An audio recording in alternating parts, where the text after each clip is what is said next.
హనుమంతుడు మరియు శివుడి మధ్యలో యుద్ధం జరిగిందని మీకు తెలుసా? రాముడు అశ్వమేధ యాగం చేసేటప్పుడు గుర్రాన్ని వదిలి ఇది ఎంత దూరం వెళ్తుందో అది అంతా రామరాజ్యం అవుతుంది. ఏ రాజైనా ఆ గుర్రాన్ని ఆపితే ఆ రాజు రాముడితో మరియు రాముడి సైన్యంతో యుద్ధం చేయాలి. ఆ గుర్రం వెళ్తూ వెళ్తూ మహారాజు వీరమణి రాజ్యానికి వెళ్తుంది. ఆ రాజు ఆ గుర్రాన్ని ఆపేస్తాడు. ఈ వీరమణి శివుడికి మహాభక్తుడు.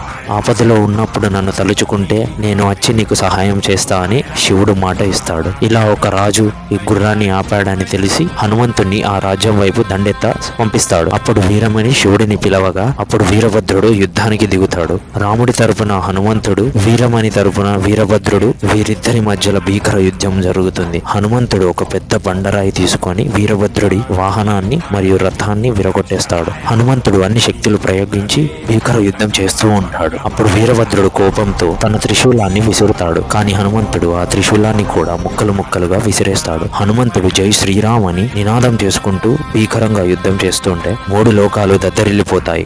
ఇలా యుద్ధం ఎన్నో రోజులు జరుగుతుంది.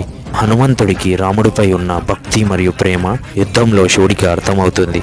ఆ భక్తికి కావాలనే వీరభద్రుడు ఓడిపోతాడు.